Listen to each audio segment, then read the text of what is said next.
Can someone volunteer to read today? Yes, please.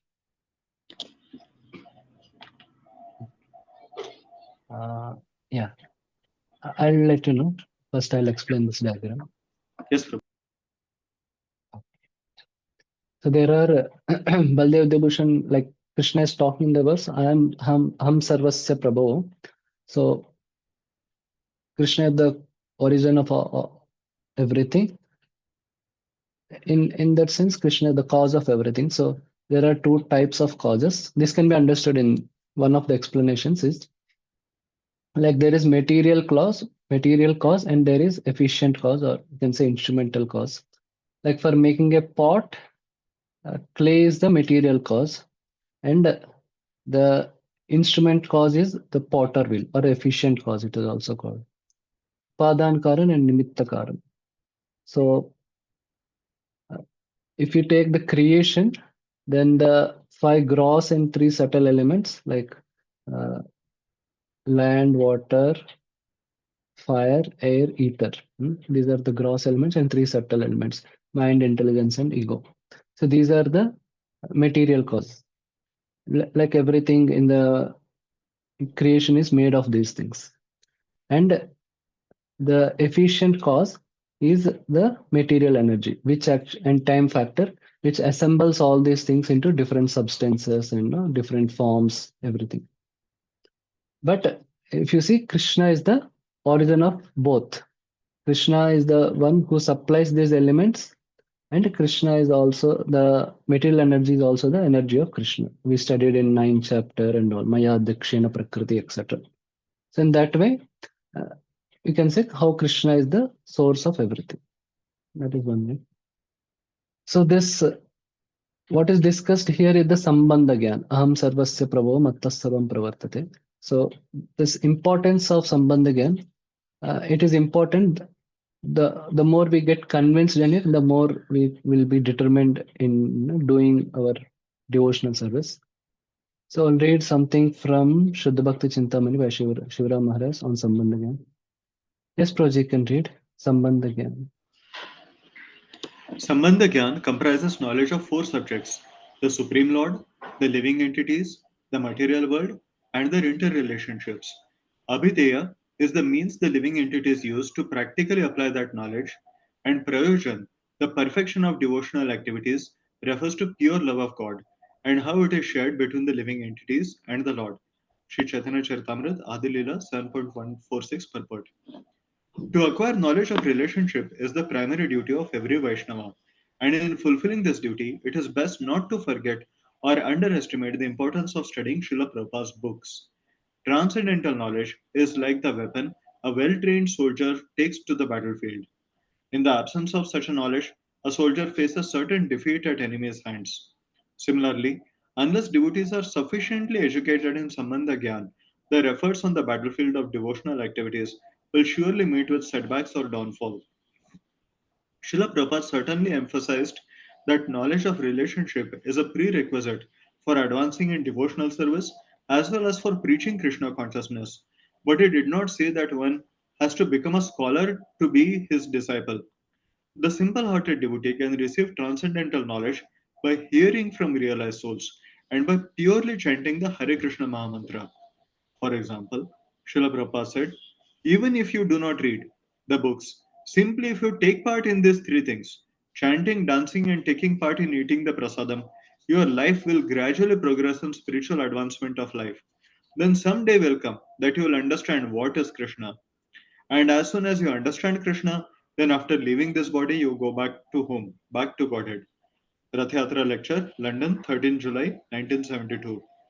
In short, even if devotees do not read books to acquire Sambandha Gyan, they can gain it by chanting purely and in that way proceed. Still, all aspirants, whether through study, hearing, chanting, or any combination of the three, must acquire Sambandha Gyan. The absence of such knowledge obstructs progressive devotional service. Yeah. So it is important, of course, because we are all educated, so we should endeavor to study and understand. For yes, pure chanting is effective, but we should also know what is pure chanting, and we should have that intelligence to understand whether our chanting is pure or not pure.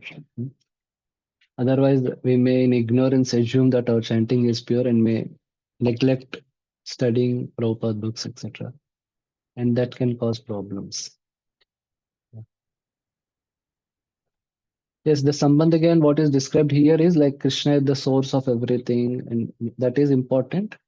And we have to also understand how Krishna is the in further because in Gaudiya Vaishnavism, our focus is not just the Aishwarya part, but the Madhurya part also, like how Krishna is the law, is the connoisseur of all rasas, rasaraj, and now what are the different rasas. That also is important along with this.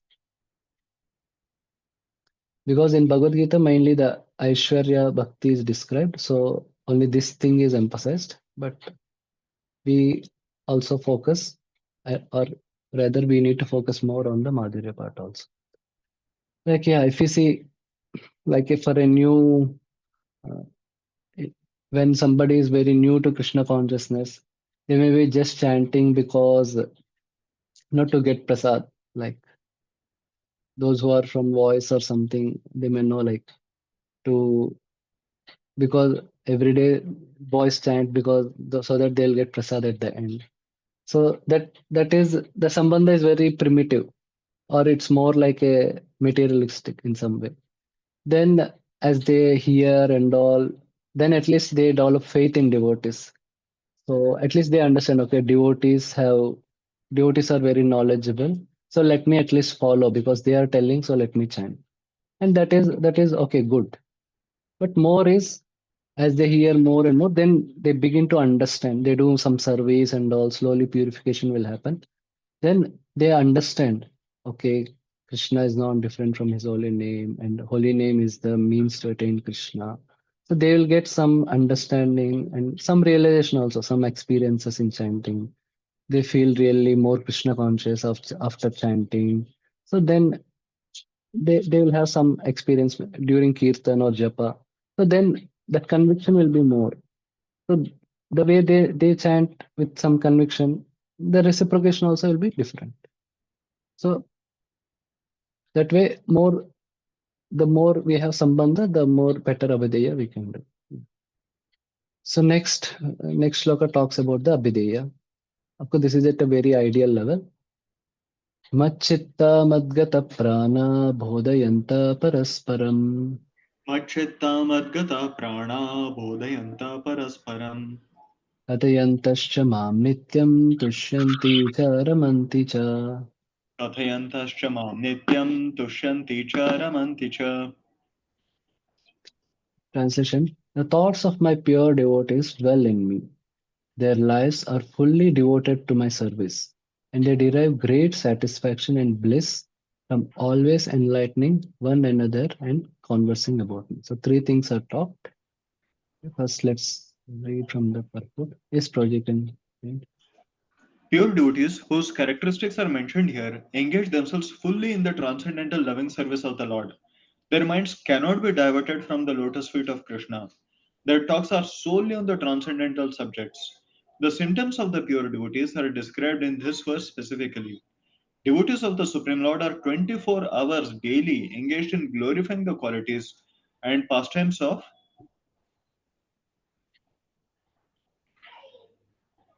yeah, and pastimes of the Supreme Lord.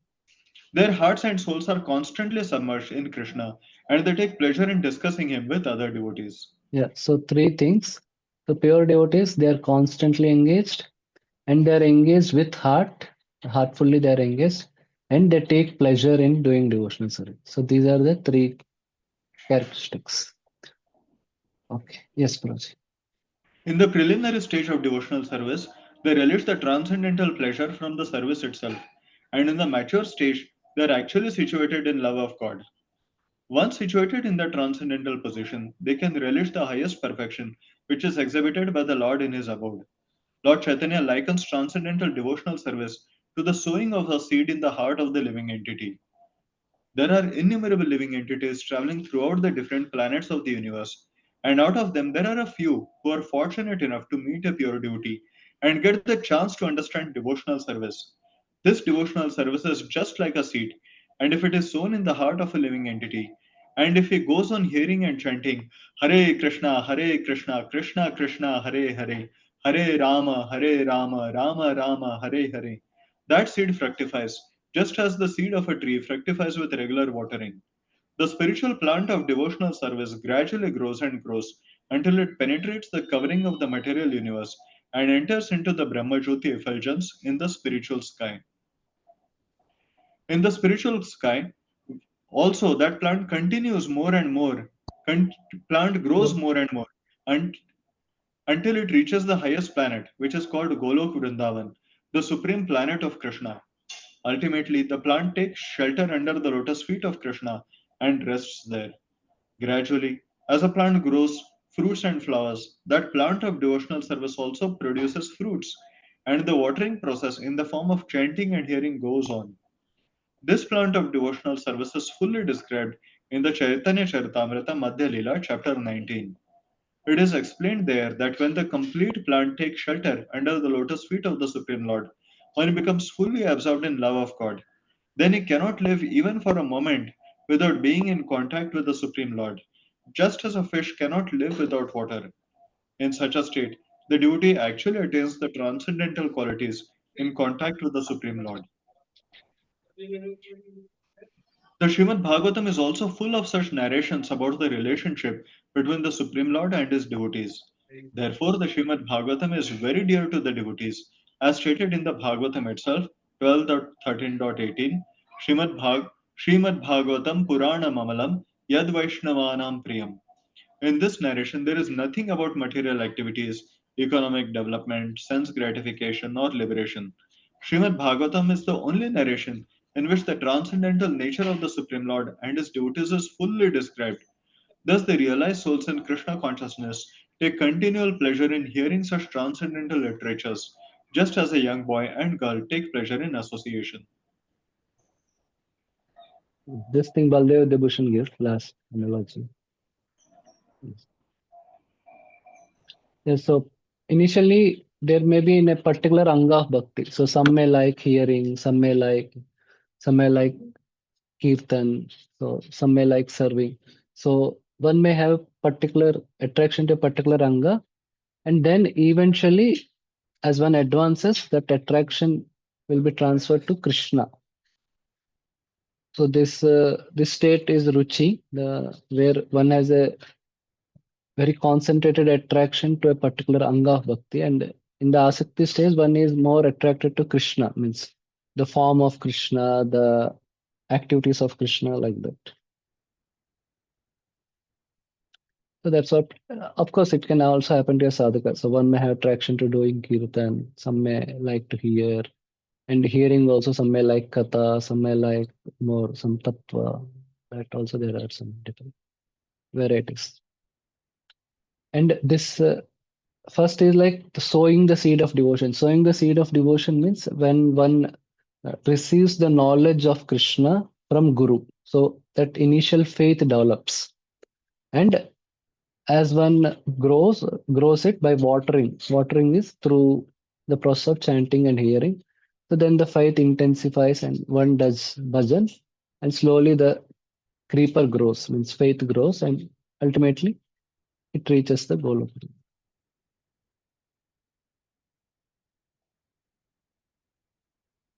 Yes, so three qualities are described. Of course, this pure devotee is a very advanced stage. At least at a sadhaka level, if not constant engagement, we can have at least regular engagement. Regular engagement, regular reading, hearing, chanting, of course, many do, but along with it. Then, if not heartful engagement, at least voluntary engagement. Voluntarily, at least we can take up some service and do that, or take responsibility of some service, or do some service responsibly, every week or like that. And also doing sadhana also. Of course, it is in the beginning days, it is good to be filling sadhana card and for passing sadhana card, you do sadhana and all. But after some time, out of our own initiative, doing hearing some lectures or reading some books, we should have that own initiative and taking pleasure. At least should have some like-minded association where we like to hear or discuss together that way. That way we can take, or some service should be there where we can take pleasure. Of course, getting pleasure in doing sadhana is very advanced stage, but at least this much. And eventually that will come if we do it sincerely and seriously. Okay. Now, in the next shloka, Krishna explains how he reciprocates for a devotee who does devotional service in this way. तेषां सततयुक्तानां भजतां प्रीतिपूर्वकम् तेषां सततयुक्तानां भजतां प्रीतिपूर्वकम् ददामि बुद्धियोगं तं येन माम् उपयान्ति ते. ददामि बुद्धियोगं तं येन मामुपयान्ति ते. So Krishna says he will give intelligence so that the devotee will come back to him. To those who are constantly devoted to serving me with love, Vajatam Priti Purvakam, I give the understanding by which they can come to me. Yes, Project can read the purpose. In this verse, the word Buddhi Yogam is very significant. We may remember that in the second chapter, the Lord, instructing Arjuna, said that he had spoken to him of many things and that he would instruct him in the way of Buddhi Yoga. Now, Buddhi Yoga is explained. Buddhi Yoga itself is action in Krishna consciousness, that is the highest intelligence. Buddhi means intelligence, and yoga means mystic activities or mystic elevation. When one tries to go back home, back to Godhead, and takes fully to Krishna consciousness in devotional service, his action is called Buddhi Yoga. In other words, Buddhi Yoga is the process by which one gets out of the entanglement of this material world. The ultimate goal is progress in Krishna.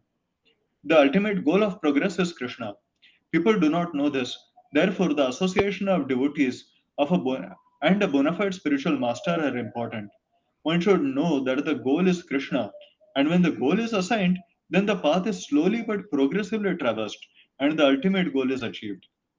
When a person knows the goal of life but is addicted to the fruits of activities, he is acting in Karma Yoga.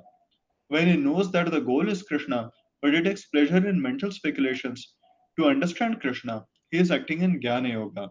And when he knows the goal and seeks Krishna completely in Krishna consciousness and devotional service, he is acting in Bhakti Yoga or Buddhi Yoga, which is the complete yoga.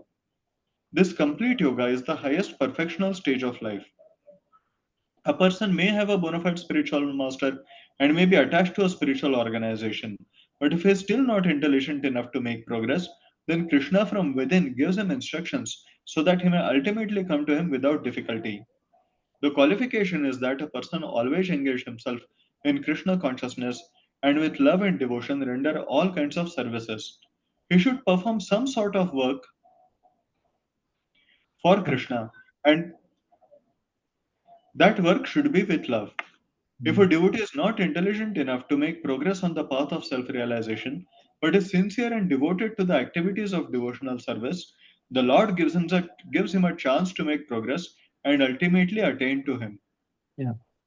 So at least is if someone has the even if somebody is not intelligent, so Krishna will give the intelligence.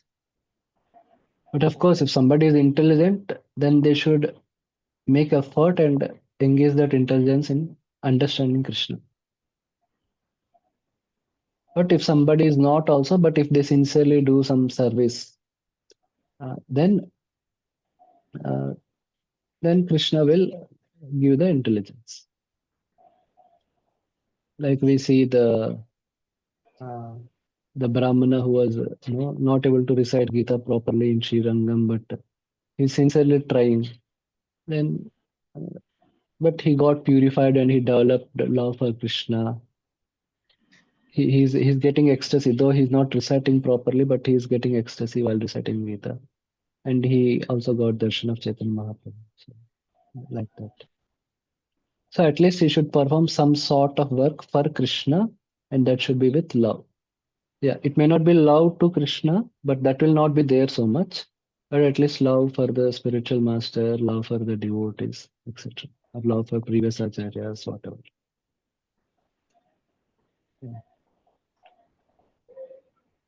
Mm, mm. Okay. So yes, so first is sambandha, knowledge. And if knowledge is proper, then one will do abhideya properly. So one will practice. So then Krishna reciprocates by giving mercy, and by purifying the heart. That will be discussed in the fourth shloka. So then, when one is more purified, one will become more eager to receive some knowledge, and one will also realize the knowledge which he already has. So then he will do bhajan more. So in that way, all the three complement each other and goes in a cycle. Okay, so you can take around 7 minutes, and you can think like from Shastra where some sincere devotees were helped by Krishna. Preferably some examples where they are not so literate, that also I can think. And then you can think about like Krishna told about Tesham Satata Yuktanam Bhajatam Priti Purvakam. So the bhajan should be with love and should be constant. So you can think about some ways where we can improve the quality and quantity of our bhajan. Okay, we can think, then we'll discuss.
Okay, yes, you can tell for the first question.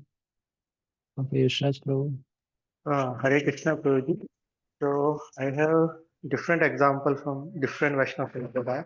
So first is Mhm. from our side, Baldev Vidya Bhushan when he was writing about Govinda Bhashya. Second is Okay. the Yeah. Ramanujacharya. Once upon a Mm, time, Ramanujacharya had debate with some Mayavadi.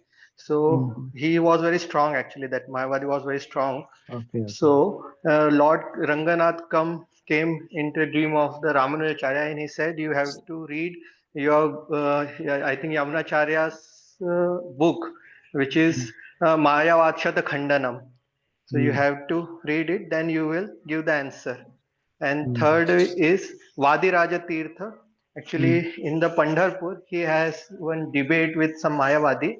mm, So he said, "I have a very beautiful book of poem, which mm, is glorifying the Lord, but he doesn't mm, have actually." So Lord mhm. personally came and he instructed how to write.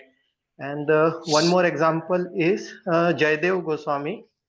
Okay. Actually, he was confused about to write Tau Pada Pallavam Mama Shirshi Mandanam. So Lord personally came and he write that verse and completed the verse. Okay.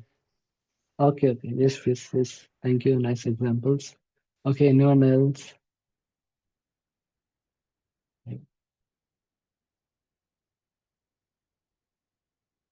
Yes, Sundari Subhadra Mataji. Hare Krishna Prabhuji, Dandavat Pranam. Mm, Prabhuji, Narad Muni, when he was in his previous birth, mm, so when his mother died, at that time he was helpless and clueless. So at that time, Krishna himself appeared in the form of word and he mm, heard the voice and then yes, he started chanting, but later on he was not able to figure out that where is God. So he heard that voice of Krishna that now you need more purification and you will not be able to get me in this birth. yes, yes, yes. So Krishna guided himself to Narad Okay. Muni. Yes, yes. Nice.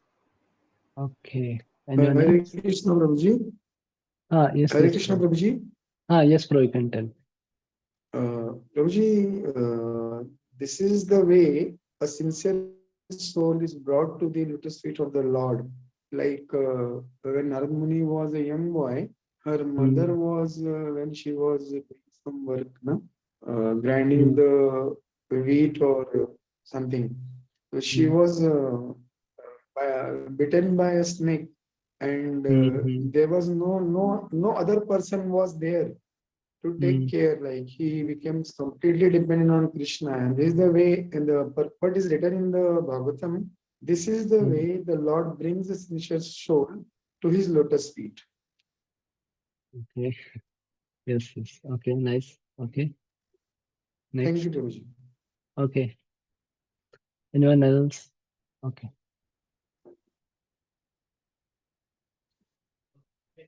Yeah, Krishna also gave intelligence to Arjuna, like when Arjuna has to decide whether to punish Ashwadhama or not. So, and no, Draupadi has one opinion, and Yudhishthira and Bhima has another opinion. So Krishna gave intelligence to Arjuna, like how to do what to do. Yes. So like that, there are different examples. Okay, now for the second question, how can we improve the quality and quantity of our bhajan? Tesham satata bhajatam pritipurvakam. Okay, Can I say this, Prabhuji? ah, yes, bro, you can tell. While chanting, we can remember the form of the Lord. Mm-hmm. Second thing, we can remember we can chant with the prema or sneha. And the last one, the chanting can be improved in a arthar bhav, like in separation from the Krishna. Yes, these are good points, but yeah, but And not to so easy. improve the chanting, Mm, we should associate with the uh, pure devotees or the advanced devotees. We mm. should try to chant with them. We can Yeah, chant even yeah. with the Prabhupada, the recorded voices there. We can chant with Srila Prabhupada also. Mhm. Yes, yes. So these are possible. Yes, correct. And yeah, of course, the form of the Lord and all, they will naturally come. You should not consciously endeavor to do that. Yes, while chanting. Yes. When we are not chanting, we can try to meditate on the form of the Lord.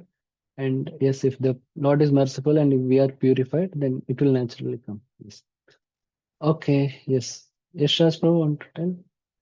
Hare Krishna, Prabhuji. So, Prabhuji, actually, there is a two thing, quality and quantity. So, Mm, Prabhupada said, first you have to go to the quantity, and after mm, 16 round, you have to work on quality. So, yes, in the initial state, we have to focus on how can we do 16 rounds properly, mm, and mm, then how can we improve the quality. So, Prabhuji, there is a lots of things. First mm, thing is we have to listen more about the importance of chanting, why we mm, are doing Harinam, what is the mm, importance of Harinam. So mm, when we are doing this thing, so mm, it will improve our mm. consciousness, how why we are chanting. So if Yeah. we have a clear why, so it Yeah. will improve our quality. Second Mm, thing, in the initial state, we have to just hear and chant. mm, So if we are doing this thing, Nabroji, so mm, it will also help our chanting because at that time our mind is fully mm, focused on chanting.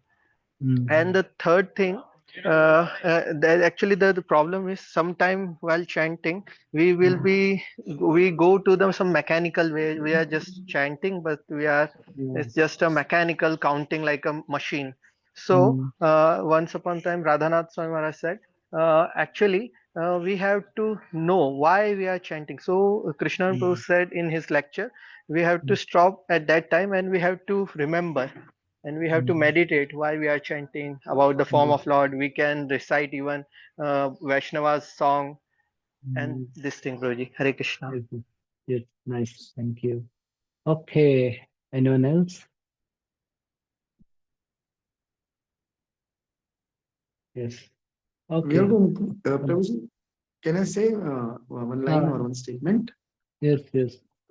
We have to increase our faith. When the Mm, faith increased, and we mm, have to pray to our Guru Maharaj, all the acharyas, present mm, acharyas, past acharyas, Shad Goswamis, Panchatattva. mm. To we have to cry for the holy name. If we cry Oh, for the holy name, mm, then the Lord may shower His mercy upon us, and then we can chant uh, more rounds, and we can chant offenselessly. okay. Offenselessly, when we keep on chanting, gradually it decreases. It can be then Nama Bhas, and Okay. Yes, sometimes yes, yes. or the pure name can also be pronounced. Okay. Okay. Yes, yes, yes, yes. Thank you. Nice points. Okay. Thank you, Guruji. Okay. Yes, Sundari Subhadra Mataji. Yes, Prabhuji, almost all the points cover. So only one point which is most important is that we have to be consistent. And Mm, in order to reach the stage of perfection of having taste for Krishna's love or even Krishna's holy name, mm. the first step is to engage in devotional service. So with that, we can begin with, and if we are consistent enough, we will definitely get the mercy, and automatically all the other angas will be revealed to us. Yes, yes, yes. Thank you. Yes. Yes, being consistent. Hearing from devotees. Yes, like that. Yes, many nice points. Thank you. And one more point, Prabhuji, Uh, we yes. should always hear about the glories of the holy names. Yeah, yeah. Hai Yes, Naam yes. Chintamani from the advanced devotees. So that Yes, also helps in improving our chanting. yes, yes. Yes, thank you. Thank you, Prabhuji. Yes, yes, like different devotees, they have some meditations on holy names, one can hear, and that will also help. Like Prabhupada's quotes on holy name is also compiled, like that. Different things. Yes, and it's not like always Krishna gives intelligence means only from within, but it can also come through devotees and sometimes even through outsiders also somebody may get. Like in the case of whatever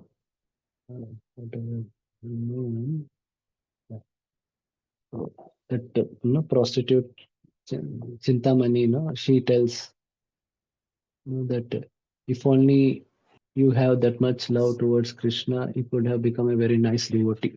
So that also is there. Bilva Mangal Thakur. Bilbo Mangal Thakur Prabhu. Yes, yes, Bilva Yes, Mangal Thakur. Yes. yes. Ah, okay, now Krishna in detail explains like how he's going to give that Buddhi Yoga. Yes, Project in decide. Yes, Prabhu. Tesham Tesham eva anukampartham aham ajnanajam tama तेषामेवानुकम्पार्थम् अहमज्ञानजं तमः nashayami atmabhavasto jnanadipena baswata. नाशयामि आत्मभावस्तो ज्ञानदीपेन भास्वता. To show them special mercy, I, dwelling in their hearts, destroy with the shining lamp of knowledge the darkness born of ignorance. Yes, Prabhu, can you read the purport? When Lord Chaitanya was in Banaras, promulgating the chanting of Hare Krishna, Krishna Krishna, Hare Hare, Hare Rama, Rama Rama, Hare Hare, thousands of people were following him. Prakashanand Saraswati, a very influential and learned scholar in Banaras at that time, derided Lord Chaitanya for being a sentimentalist. Sometimes Mayavadi philosophers criticize the devotees because they think that most of the devotees are in the darkness of ignorance and are philosophically naive sentimentalists. Actually, that is not the fact. They are very learned scholars who have there are very learned scholars who have put forward the philosophy of devotion. But even if a devotee does not take advantage of their literatures or of his spiritual master, if he is sincere in his devotional service, he is helped by Krishna himself within his heart. So the sincere devotee engaged in Krishna consciousness cannot be without knowledge. The only qualification is that one carry out devotional service in full Krishna consciousness. The Mayavadi philosophers think that without discriminating, one cannot have pure knowledge. For them, this answer is given by the Supreme Lord. Those who are engaged in pure devotional service, even though they be without sufficient education and even without sufficient knowledge of the Vedic principles, are still helped by the Supreme Lord, as stated in this verse. The Lord tells Arjuna that basically there is no possibility of understanding the supreme truth, the absolute truth, the supreme personality of Godhead, simply by speculating, for the supreme truth is so great that it is not possible to understand him or to achieve him simply by making a mental effort. A man can go on speculating for several millions of years, and if he is not devoted, if he is not a lover of the Supreme Truth, he will never understand Krishna or the Supreme Truth. Only by devotional service is the Supreme Truth, Krishna, pleased, and by his inconceivable energy, he can reveal himself to the heart of the pure devotee. The pure devotee always has Krishna within his heart, and with the presence of Krishna, who is just like the sun, the darkness of ignorance is at once dissipated. This is the special mercy rendered to the pure devotee by Krishna. Yes. Due, yes, Prabhu. Due to the You can continue. contamination, yes, Prabhu. Continue. Yes, yes, please continue. Due to the contamination of material association through many millions of births, one's heart is always covered with the dust of materialism. But when one engages in devotional service and constantly chants Hare Krishna, the dust quickly clears and one is elevated to the platform of pure knowledge. The ultimate goal, Vishnu, can be attained only by this chant and by devotional service and not by mental speculation or argument. The pure devotee does not have to worry about the material necessities of life. He need not be anxious because when he removes the darkness from his heart, everything is provided automatically by the Supreme Lord who is pleased by the loving devotional service of the devotee. This is the essence of the teachings of Bhagavad Gita. By studying Bhagavad Gita, one can become a soul completely surrendered to the Supreme Lord and engage himself in pure devotional service. As the Lord takes charge, one becomes completely free from all kinds of materialistic endeavors. Okay, yes. So, yes, so these four shlokas, they are called Chatishloki, which gives the essence of Bhagavad Gita. And yeah, the first shloka talks about the Sambandha knowledge, and second is about Abhideya, and third is more about Prayojana. Because it talks like how Lord reciprocates, not exactly about the spiritual world, etc. So yes, like in the case of like Mayavad Sampradaya or something, only sannyasis can attain perfection because they are very well versed and they have understood the knowledge, etc. But in devotional service, it is possible. Like even if somebody is illiterate, one can achieve perfection. Like if you take example of Gaur Kishore Das Babaji, he's illiterate from a material standard, but he's a very advanced Paramahamsa. So that is always possible. And yes, here if one is chanting constantly, then once then the dust quickly clears. Of course, constant chanting is itself, if one is very have that shraddha from previous lives and all, one can do it. Otherwise, uh, at least we should chant sincerely and regularly and properly. Then it will happen slowly. It will happen slowly and gradually it will happen. So yes, so ignorance is like the darkness in the heart. So ignorance, as per Bhagavatam, so there are five types or five levels. The first is tamas. Tamas is ignorance, means the ignorance of Krishna and all ignorance of our constitutional position, all this. Then there is moha. Moha means egoism. It's like identifying with the body or the relations based on body, etc. Identifying by one's caste, one's kula, one's profession, all these things. Then Mahamoha means attachment, means being very attached to it, like thinking that as the source of happiness, etc. Then Tamishra means hatred to everything else. So if one is attached to country, so he will hate all other countries. So like that. And Andhatamisha means absorption, material pleasure. So then being absorbed in trying to enjoy with it, like somebody is too much absorbed in earning money and enjoying with money. So this is more a grossest type of ignorance. There are different levels. Yeah, some may be very, they may be doing social service and all. They may not be enjoying so much in a very gross way, but they are ignorant. They're ignorant of uh, that they're ignorant of the knowledge of Atma and the knowledge of Bhagavan, etc. So there are different levels of ignorance. And what is the pure knowledge? Yes. So it's not like if one is advanced, he will become a scholar. It may not be always. He can quote all so many verses and all. It's not like. But these are the 10 basic, Dashamula Tattva. Like these are the 10 components of the Siddhanta which they will get convinced of. So the Vedas constitute the principal scriptural evidence for ascertaining the truth, and in their essence, they expound the following main principles. So first is they will have the faith on the Vedas. Vedas will lead to the ultimate truth. And what is the truth? Hari, Krishna is the supreme absolute truth. He possesses all energies, material and spiritual. He is the ocean of rasa, the flavors of transcendental relationships. The living entities, jivas, are his separated parts. These living entities, due to being minute, can become conditioned by the material energy. In their liberated state, the living entities are free of the influence of material energy. Everything is inconceivably one with Abheda and different from Bheda, the Supreme Lord Hari. So this is Gyan, Deep and Basana. So what is that Gyan? Basically this thing only. Pure devotional service, Bhakti is the highest duty, Dharma for all living entities. Savai Pumsam Paro Dharma. And pure love of Krishna Prema is the ultimate goal of life. Yeah. So many like what are shlokas of Bhagavatam and all, more or like elaborations or explanations or in different way these things are stated. So that way all. Okay, so we have completed the four shlokas. Now we'll proceed to the next section. where Arjuna accepts Krishna, the Supreme Lord, and asks him to speak about his vibhutis.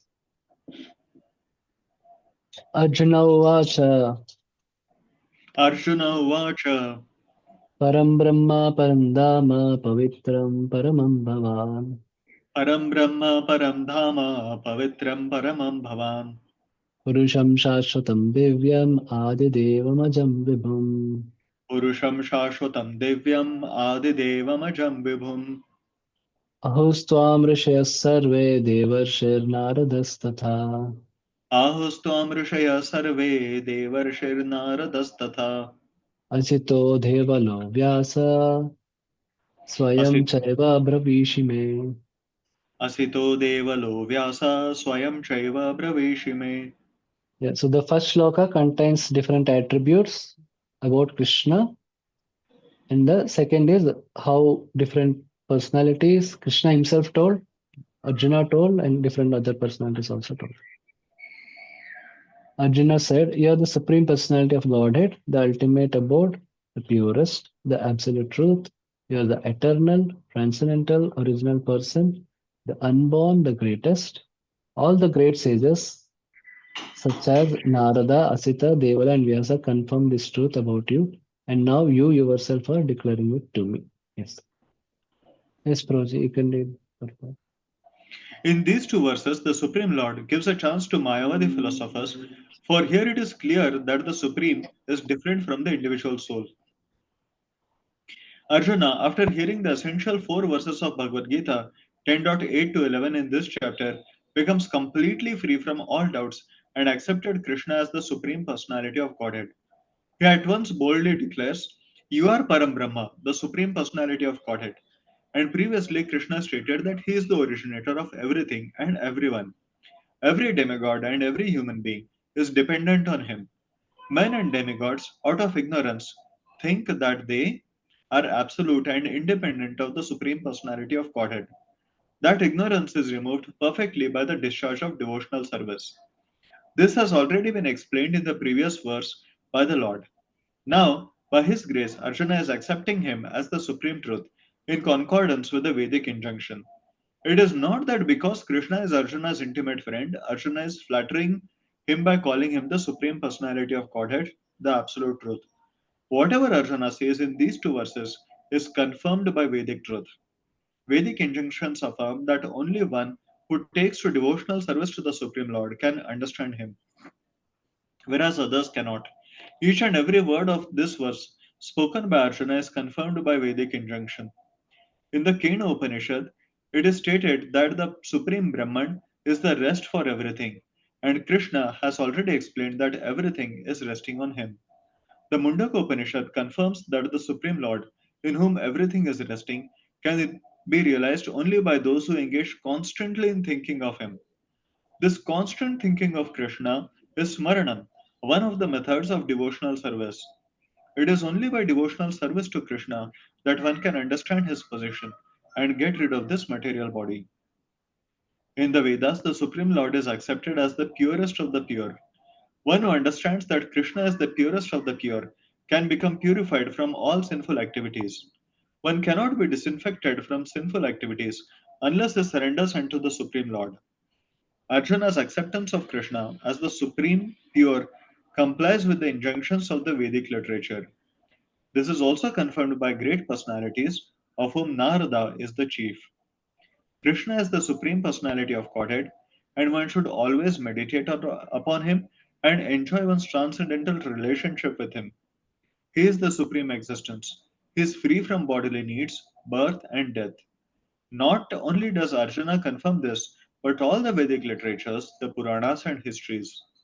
In all Vedic literatures, Krishna is thus described, and the Supreme Lord himself also says in the fourth chapter, "Although I am unborn, I appear on this earth to establish religious principles." He is the supreme origin. He has no cause, for he is the cause of all causes, and everything is emanating from him. This perfect knowledge can be had by the grace of the Supreme Lord. Here, Arjuna expresses himself through the grace of Krishna. If we want to understand Bhagavad Gita, we should accept the statements in these two verses. This is called the Parampara system, acceptance of the disciplic succession. Unless one is in the disciplic succession, he cannot understand Bhagavad Gita. It is not possible by so called academic education. Unfortunately, despite so much evidence in Vedic literatures, those proud of their academic education stick to their obstinate conviction that Krishna is an ordinary person.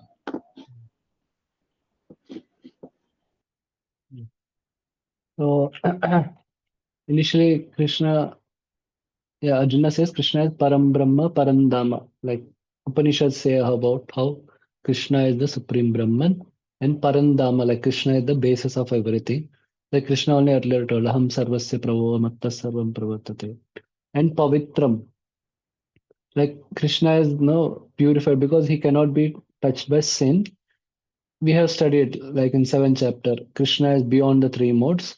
So Krishna will never commit sin.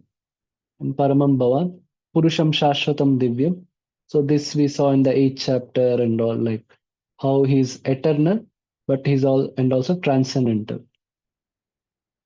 And Adi Devam, Krishna only says in this chapter like how Krishna is superior to demigods and rishis, Ajam, all these things.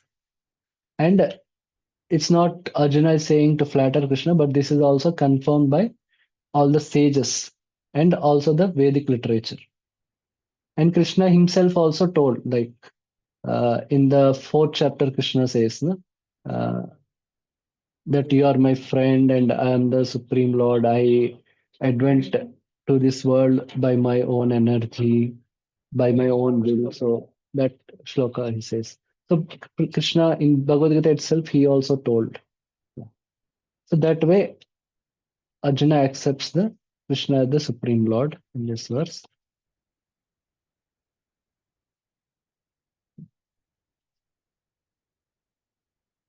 Yes, because these academic scholars and all, they are not purified and they don't have that shraddha which comes through association of devotees and practice of devotional service. So they don't accept, despite they have more knowledge. That Sukruti we studied in the 7th chapter, so they don't have that Sukruti, but they have Dushkruti. Okay, next shloka, Arjuna says that at least some, they don't have this knowledge. Sarvam etadrutam manye yanmam vadasi Keshava. Sarvametadritam manye yanmam vadasi Keshava. Nahi te Bhagavan Vyaktim Vidurdhevan Dhanava. Nahi te bhagavan vyaktim vidurdevana danava. Yeah. Oh Krishna, I totally accept as truth all that you have told me. Sarvam Vrutam Manye. No? I accept everything as truth, Vrutam. Neither the demigods nor the demons, O Lord, can understand your personality. Yes, Prabhu, you can read the purport. Arjuna herein confirms that persons of faithless and demoniac nature cannot understand Krishna. He is not known even by the demigods. So, what to speak of the so called scholars of this modern world? By the grace of the Supreme Lord, Arjuna has understood that the supreme truth is Krishna and that he is the perfect one. One should therefore follow the path of Arjuna. He received the authority of Bhagavad Gita. As described in the 4th chapter, the Parampara system of disciplic succession for the understanding of Bhagavad Gita was lost. And therefore, Krishna re established that disciplic succession with Arjuna because he considered Arjuna his intimate friend and a great devotee. Therefore, as stated in our introduction to Gita Upanishad, Bhagavad Gita should be understood in the Parampara system. When the Parampara system was lost, Arjuna was selected to rejuvenate it. The acceptance by Arjuna of all that Krishna says should be emulated. Then we can understand the essence of Bhagavad Gita, and then only can we understand that Krishna is the Supreme Personality of Godhead.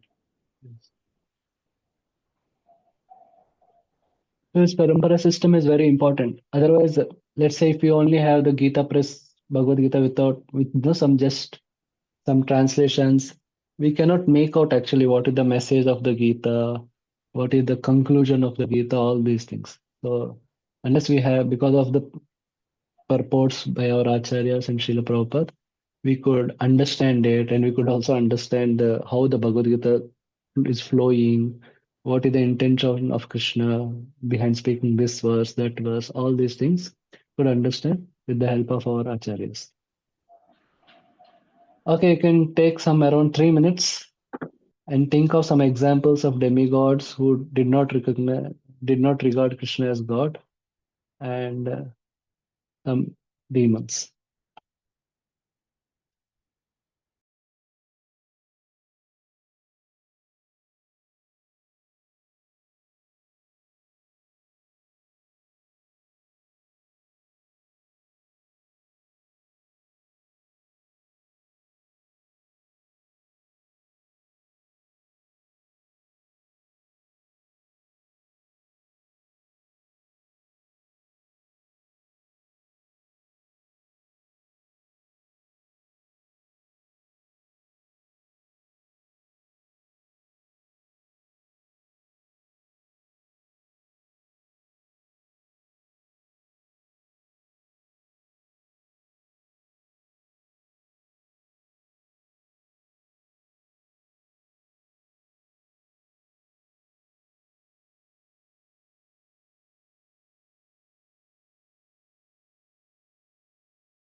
Okay, so for the first question,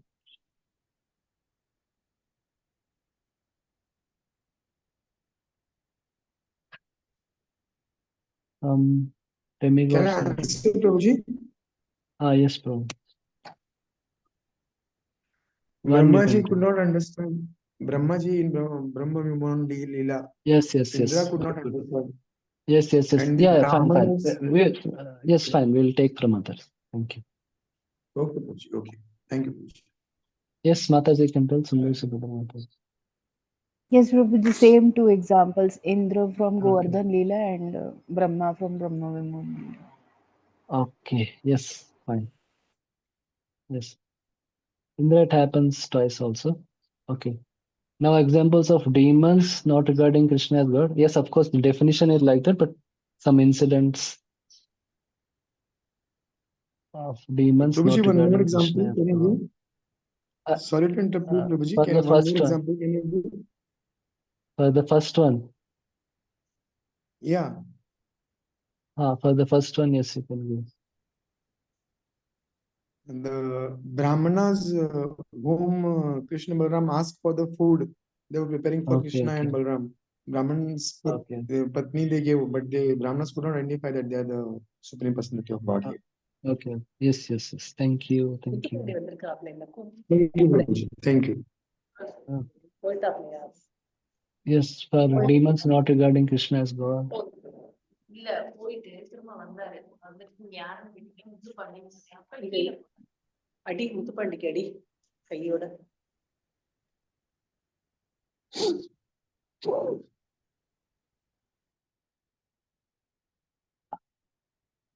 Okay, anyone for the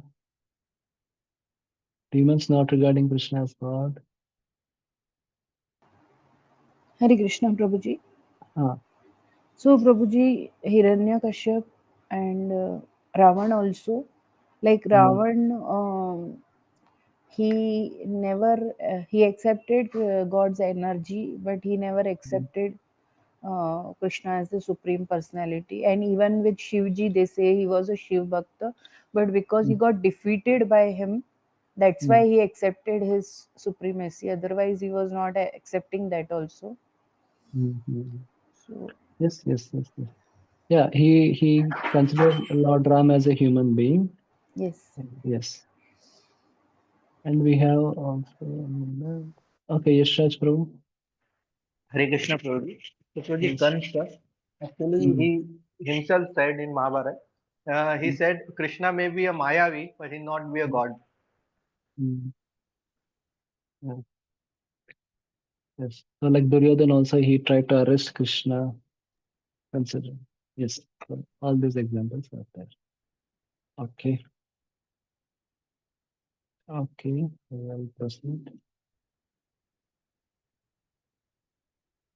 Uh, Yes, next shloka tells how only Lord can know himself fully. Swayam evatmanatmanam vettvam purushottama स्वयम् एवात्मनात्मानं वेत्थ त्वं पुरुषोत्तम bhutabhavana bhutesha deva deva jagatpate. भूतभावेन Bhutesh देवदेव जगत्पते And Krishna is bhutabhavana, bhutesha and deva deva and jagatpate.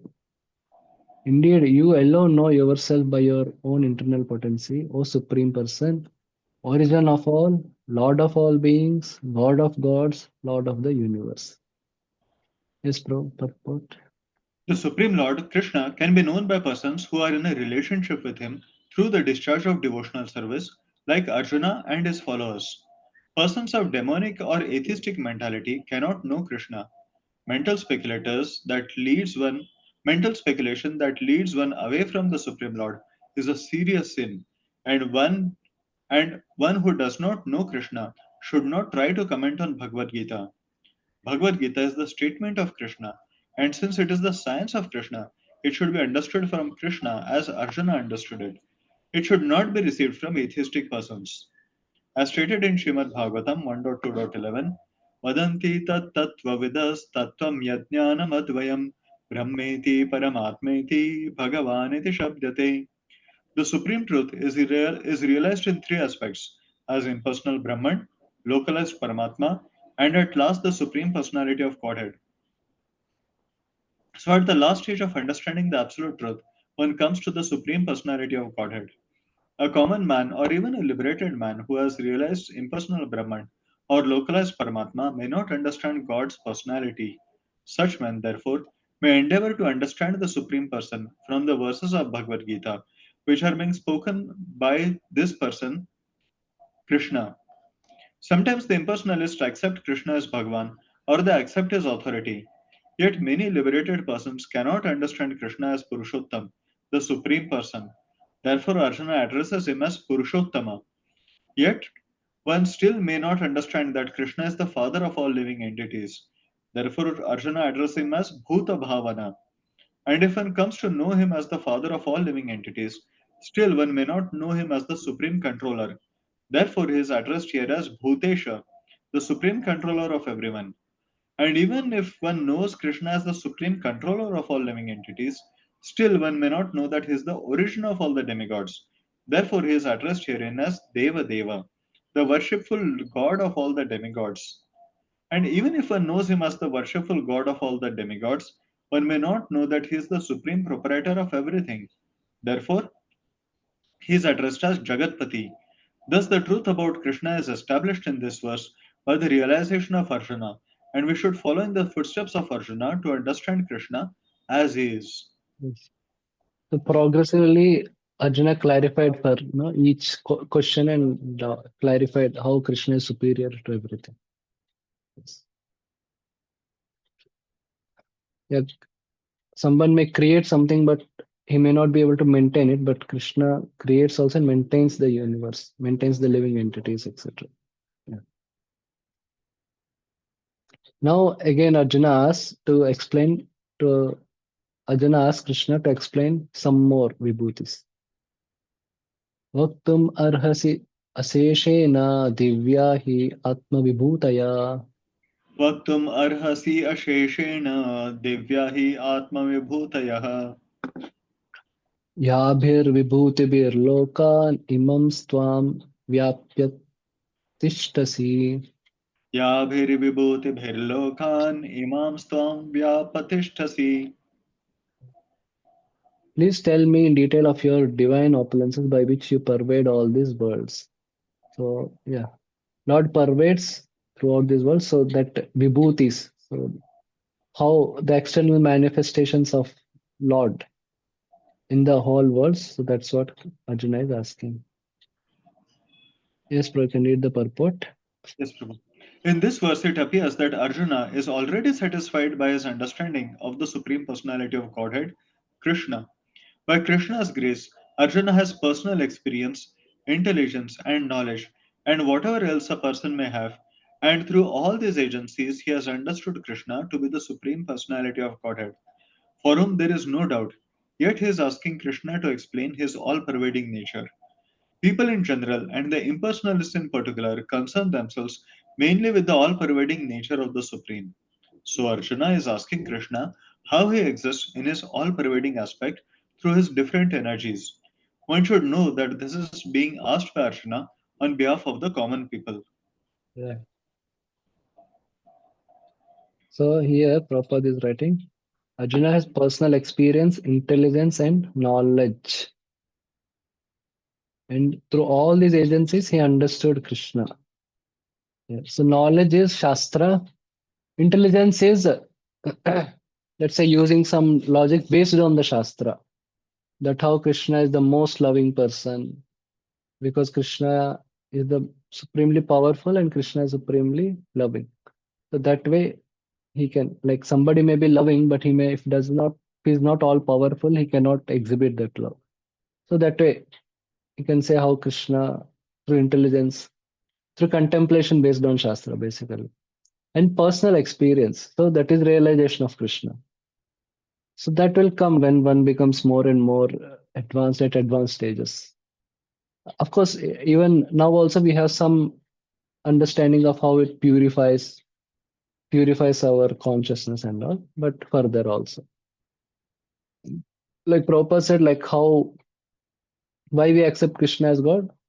Yeah. In one time he said, because Bhagavad Gita says so.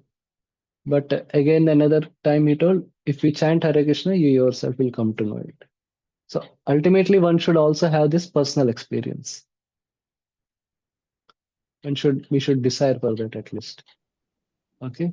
Yes, like Arjuna is asking, I want to know more, so that why he wants to know more, so that Arjuna can meditate on Krishna while he is engaged in these worldly activities. Like in his case, fighting, etc. Katam vidyam aham yogim tvam sada parichintayan Katham vidyamaham yogim tvam sada parichintayan keshu keshu cha bhaveshu chintayosi bhagavan maya. keshu keshu cha bhaveshu chintyosi bhagavan maya. Okay, the translation. O Krishna, O supreme mystic, how shall I constantly think of you and how shall I know you?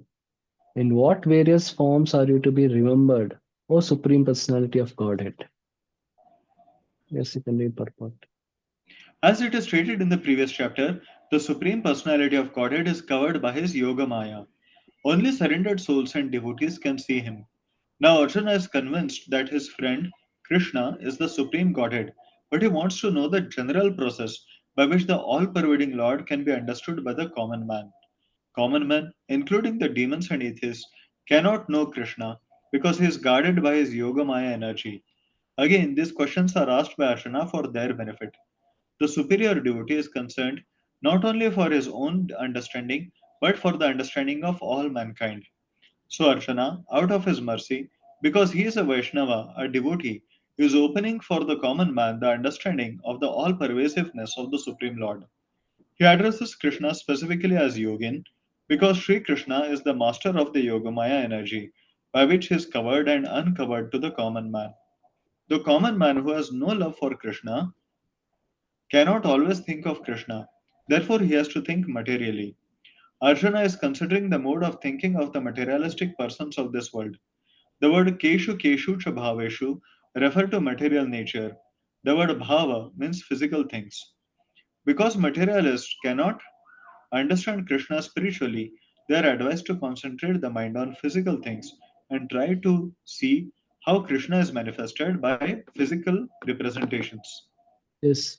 So yes, we cannot go to a new person and tell about spiritual world and know how Krishna performs several pastimes with his devotees in that and all. Then they will think, we are illusioned, or they may think we are speaking some fantasy or something. But if they are told like no about, let's say, uh, if we give like the device analogies, like uh, there is controller behind everything, so there is someone who is controlling satellite, but who is controlling the universe. So then if we tell like that, then they can appreciate, they can at least begin to appreciate somewhat. Like every for everything there is a designer, so who has designed the solar system, so like that, then they can appreciate. But if you directly tell them about spiritual world and all, they may not appreciate. So that's why Arjuna means, that's why this knowledge of how Krishna is manifesting in different potencies around the world, so that way. Yes. And Arjuna is saying, I am not satiated, I myself want to hear, it's not just for others, but I myself also wants to hear it. विस्तारेणात्मनो योगं विभूतिं च Janardan Vastarenatmano yogam vibhutim cha janardana भूय कथय तृप्तिर्हि शृण्वतो नास्ति मे अमृतम्. bhuya kathaya triptirhi shunvato nasti me amritam. O Janardana, again please describe in detail the mystic power of your opulences. I have never satiated in hearing about you, for the more I hear, the more I want to taste the nectar of your words. Yeah, yes, you can read. Yes, Prabhu. A similar statement was made to Suta Goswami by the rishis of Naimisharanya, headed by Shaunaka. That statement is Vayam Vayam tu na vitrupyama uttama shloka vikrame yashunvatam rasadnyanam swado swado pade pade. One can never be satiated even though one continuously hears the transcendental pastimes of Krishna, who is glorified by excellent prayers. Those who have entered into a transcendental relationship with Krishna relish at every step the descriptions of the pastimes of the Lord. Srimad Bhagavatam 1.1.19. Thus, Arjuna is interested in hearing about Krishna and specifically how he remains as the all pervading Supreme Lord. Now, as far as Amritam is concerned, by any narration or statement concerning Krishna is just like nectar, and this nectar can be perceived by practical experience. Modern stories, fiction, and histories are different from the transcendental pastimes of the Lord, in that one will tire of hearing mundane stories, but one never tires of hearing about Krishna. It is for this reason only that the history of the whole universe is replete with references to the pastimes of the incarnations of Godhead. The Puranas are histories of bygone ages that relate the pastimes of the various incarnations of the Lord. In this way, the reading matter remains forever fresh, despite repeated readings. Yes, yes, of course. There is a lot to read. So, but also we also need to, after spending around 10-15 years, if somebody is uh, very sharp or something, then they may think many things are repetitive and all. But yes, we have to understand, we should be reminded always, we should always remind ourselves of the basics. and that helps in purifying our heart. Like Shunvatam Sakata Krishna Punya Shravana Kirtana Hridantastohya Bhadrani Vidunoti Suhrit Satam. So that is there. Even though we know something, but we are not purified and we are not convinced about it. So that's why we should read. And also we can also explore simultaneously newer things also, like many other pastimes of Krishna. There are many books, the lifetime of acharyas and different angas of devotional service. That is also fine, but we should always read the basics also. That is also important. Yes, of course, for us, we may have to do it as a tapasya, as an austerity, and slowly. Sometimes we may feel like doing it. Sometimes we may not feel, but we should understand that this is the anga of bhakti. This is essential for uh, making our sambandha again strong and all, and we should do it. Like Deva Goswami says, for a very advanced devotee, the love motivates him. The love for Krishna which he has, that itself motivates him. But for a sadhaka, the intelligence should be the motivator, the intelligence based on Shastra. Like that. Okay, now Krishna replies, but Krishna says, like Arjuna wanted to in detail, but Krishna says, my opulence are unlimited, so I can only explain the primary ones, significant, important ones. Shri Bhagavan Uvacha Shri Bhagavan Uvacha Hantate Kadayishyami Divya hi Atma Vibhutaya Antate Kathayishyami Divyayi Atma Vibhutayah Pradanyata Kurushreshta Nasti Anto Vistarasya Me. Pradhanyata Kurushreshtha Nasti Anto Vistarasya Me. The Supreme Personality of God had said, yes, I will tell you of my splendorous manifestations, but only of those which are prominent. O Arjuna, for my opulence are limitless. Yeah. So in the next section, Krishna is telling him the prominent opulences. Yes, bro, you Purport. can read the purport. It is not possible to comprehend the greatness of Krishna and his opulences. The senses of the individual soul are limited and do not permit him to understand the totality of Krishna's affairs. Still, the devotees try to understand Krishna, but not on the principle that they will be able to understand Krishna fully at any specific time or in any state of life. Rather, the very topics of Krishna are so relishable that they appear to the devotees as nectar. Thus, the devotees enjoy them. In discussing Krishna's opulences and his diverse energies, the pure devotees take transcendental pleasure. Therefore, they want to hear and discuss them.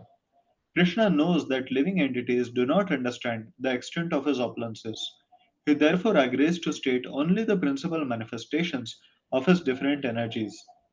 The word pradhanyataha, principle, is very important because we can understand only a few of the principal details of the Supreme Lord, for his features are unlimited. It is not possible to understand them all. And vibhuti is used in this verse, as used in this verse, refers to the opulences by which he controls the whole manifestation. In the Amarkosha dictionary, it is stated that Vibhuti indicates an exceptional opulence. The Mhm. impersonalist or pantheist cannot understand the exceptional opulences of the Supreme Lord, nor the manifestations of his divine energies.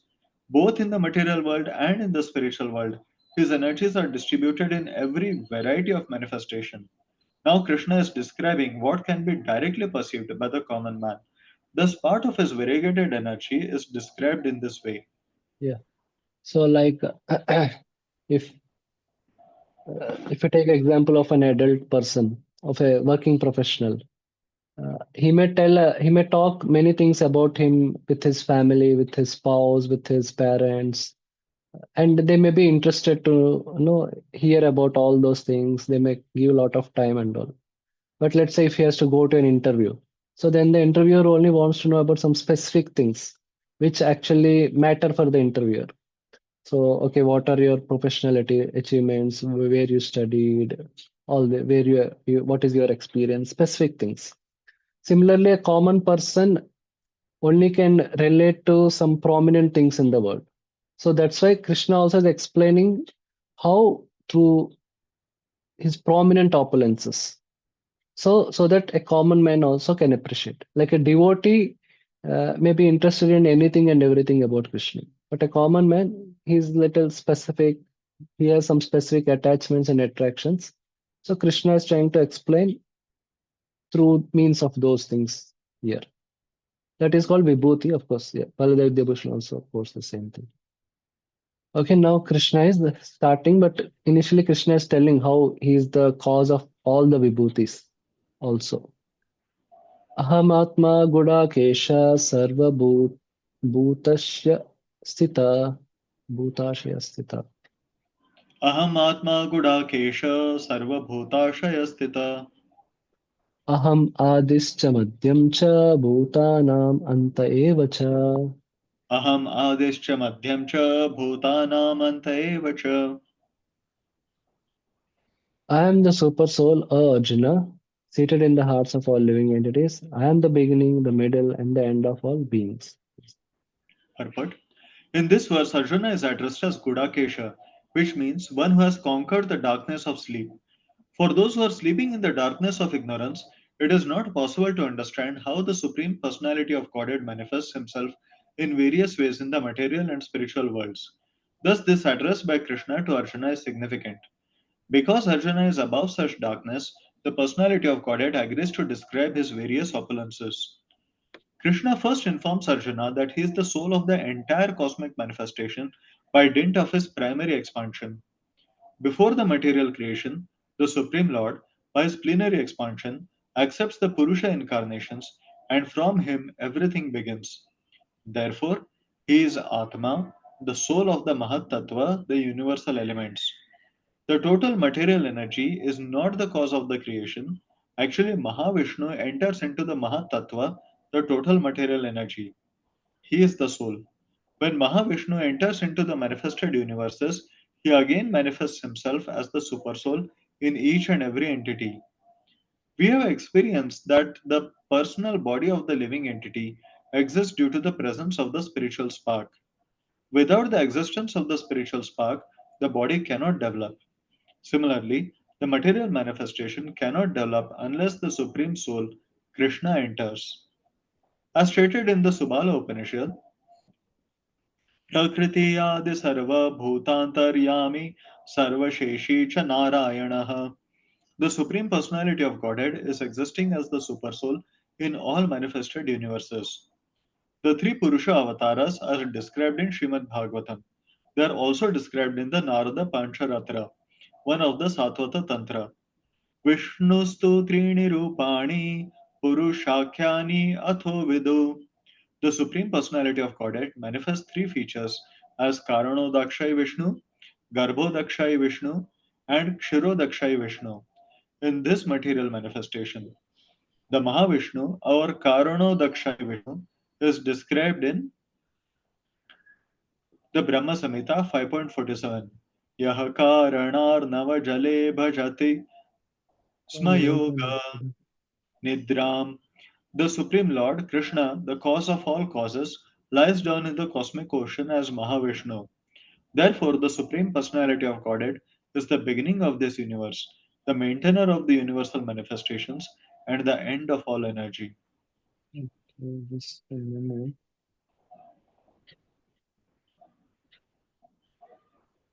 Yeah, so of course, same thing. So here, like in the form of Mahavishnu, he is the source of all the living beings.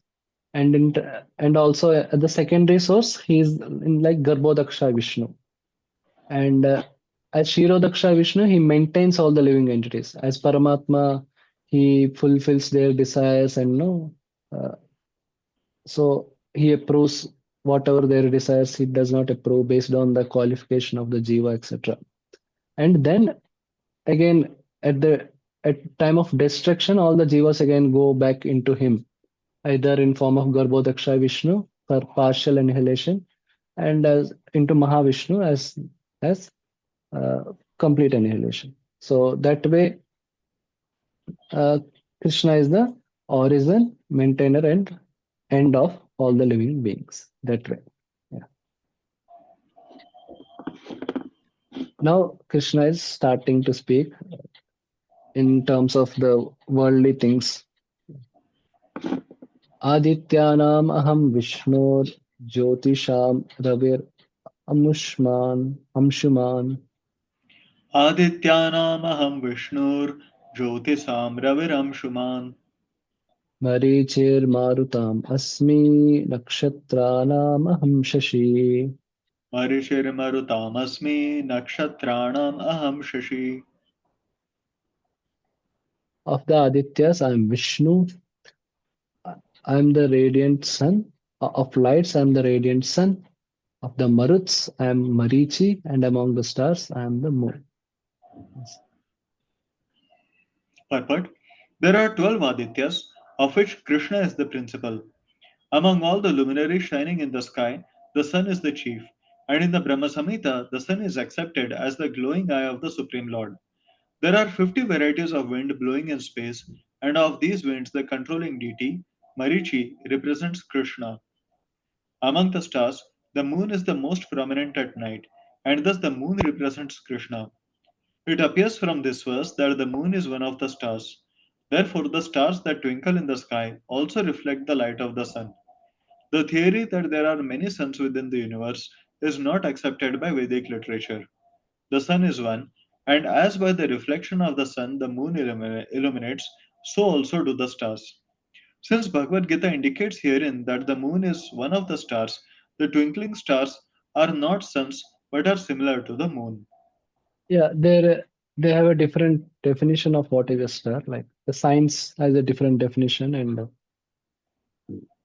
the here the definite different definition is being considered. Like which twinkle in the night. So moon, at least for Earth, moon is the prominent one of all the twinkling objects in the sky.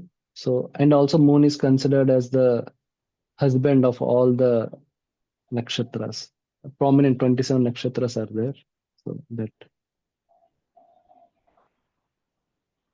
and yeah, et chakshareva eva savita. So sakala grahanam raja so that Brahma Samhita verse is there.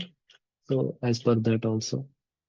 And again Adityas and Maruts. That is also being told. Yeah, so like now Krishna is speaking to Arjuna, and also at that time it is all the people, not just Arjuna, people are also acquainted with demigods and the Vedic culture. So Krishna is speaking in terms of all these things. Now, if Krishna has to speak, he might tell about no, I'm the Google or no, Chat GPT or some billionaires and some film stars. So he may be telling in that way. He may have to tell in that way. Yes. So, but this is all like the Vedic culture. So they are prominent. These are all prominent things in the Vedic culture. So Krishna is telling, is explaining his opulences through those. Vedanam Samavedosmi Devanam Asmi Vasava. Vedanam Samavedosmi Devanamasmi Vasavaha Indriyanam Manashchasmi Bhutanam Asmi Chetana. Indriyanam Manaschasmi Bhutanamasmi Chetana. Of the Vedas, I am the Samaveda. Of the demigods, I am Indra, the king of heaven. Of the senses, I am the mind. And in living beings, I am the living force, consciousness. Uh, yeah. But the difference between matter and spirit is that matter has no consciousness like the living entity. Therefore, this consciousness is supreme and eternal. Consciousness cannot be produced by a combination of matter. Yes. So therefore, for a living entity, consciousness is the most important thing. And yeah, and of the demigods, I'm Indra because Indra is the king of heaven. And also mind is considered as the controller of senses. Mind is superior to senses, as we saw in the third chapter, I think. Yeah, third chapter. So, so that's why we should, uh, wherein it is explained that mind is superior to senses are superior to sense objects, mind is superior to senses, and intelligence is superior to mind. So therefore, using intelligence, we should control the mind. That that is there.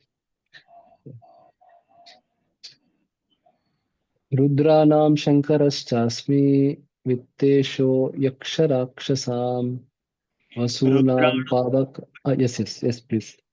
Rudranam Shankarashasmi Vittesho Yaksharakshasam वसूनां पावकश्चास्मि मेरुशिखरीणामहम्.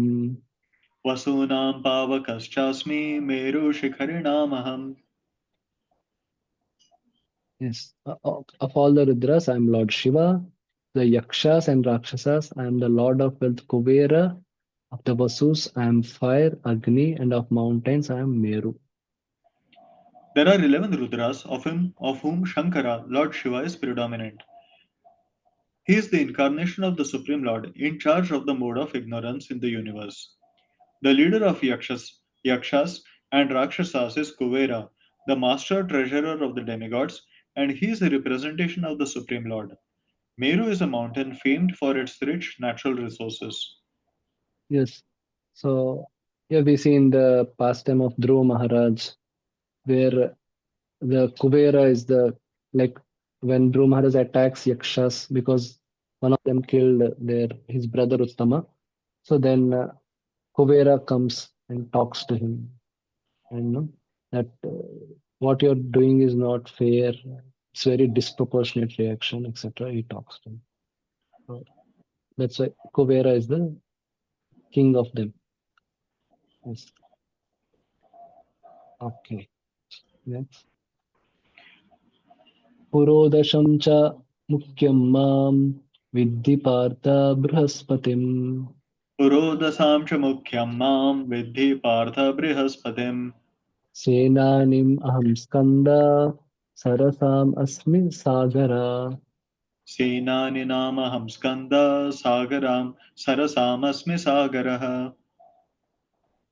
Of priests, O Arjuna, know me to be the chief Brihaspati. Of generals, I am Kartikeya, and bodies of water, I am the ocean. Yes, Prabhu. Indra is the chief demigod of the heavenly planets and is known as the king of the heavens. The planet on which he reigns is called Indraloka. Brihaspati is Indra's priest, and since Indra is the chief of all kings, Brihaspati is the chief of all priests. And as Indra is the chief of all kings, similarly, Skanda or Kartikeya, the son of Parvati and Lord Shiva, is the chief of all military commanders. And of all bodies of water, the ocean is the greatest. These representations of Krishna only give hints of his greatness. Yeah. So there are several several oceans, several bodies of water like lakes, rivers, and all. Seas also, but ocean is the biggest of them. Yes. So Krishna is explaining through different types of superlatives. Like like in Guinness Book of Records, we may have different things, but we may not be able to relate to everything. Only few. So Krishna is also selecting some particular superlatives and he's explaining. He is the uh, origin of the opulence, like that. So that when people generally come across such things or no, so then they understand, okay, Krishna is the thing. Because if you see in Yagya and all these all names come, Brihaspati, Indra, Chandra, all these names. So when someone is aware that Krishna is the source of it, that opulence of that personality is the source is from Krishna. So then they can easily recollect Krishna. That too. Maharshinaam Bhruguraham Giram Asmi Ekam Aksharam Maharshinam Bhruguraham Giram Asmi Ekam Aksharam Yajnanam Japayajñosmi Stavaranam Himalaya. Yajnanam Japayajñosmi Sthavaranam Himalayah.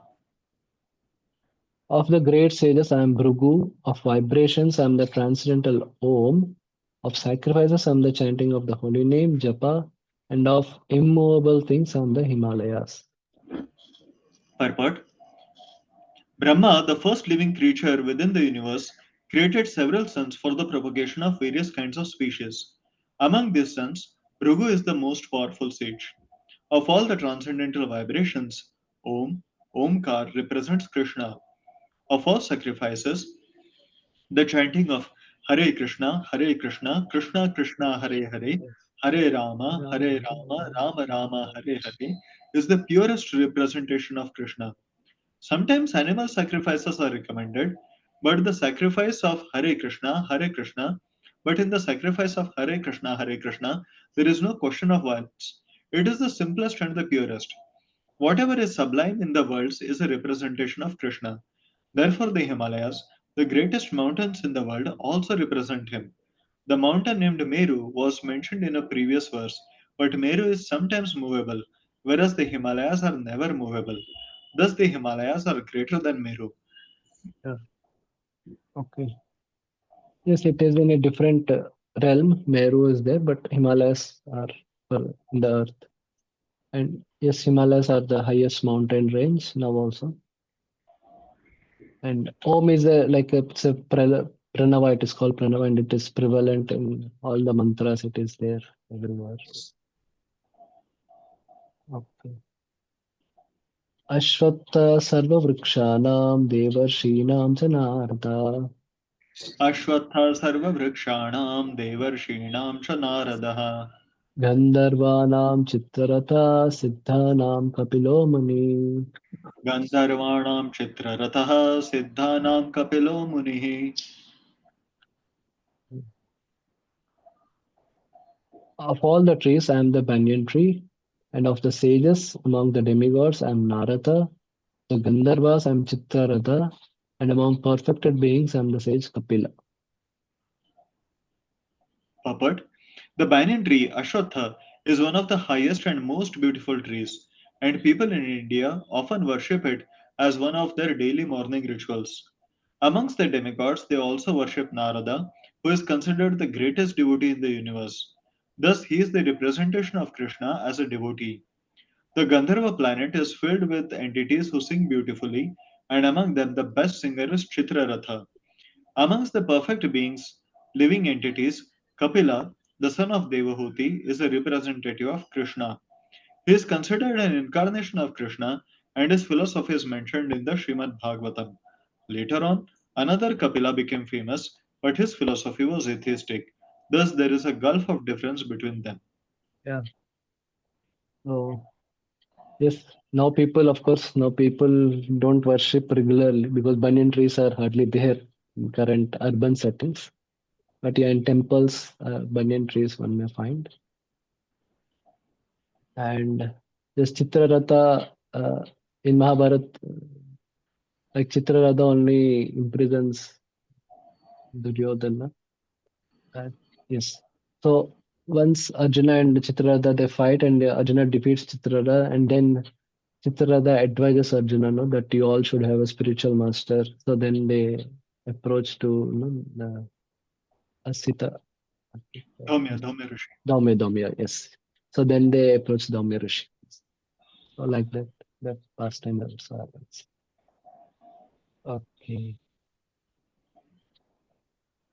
Uchchaishavasam Ashvanam Viddhimam Amrutodbhavam Uchchaishavasamashvanam viddhimam amrutodbhavam Airavatam Gajendranam Naranam Chanadipam. Airavatam kajendranam naranam cha naradipam.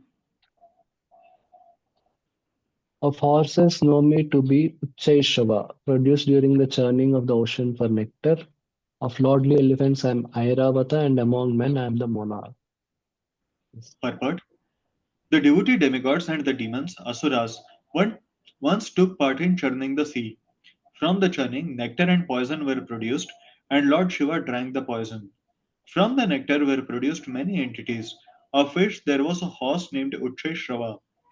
Another, another animal produced from the nectar was an elephant named Airavata. Because these two animals were produced from nectar, they have special significance and they are representatives of Krishna.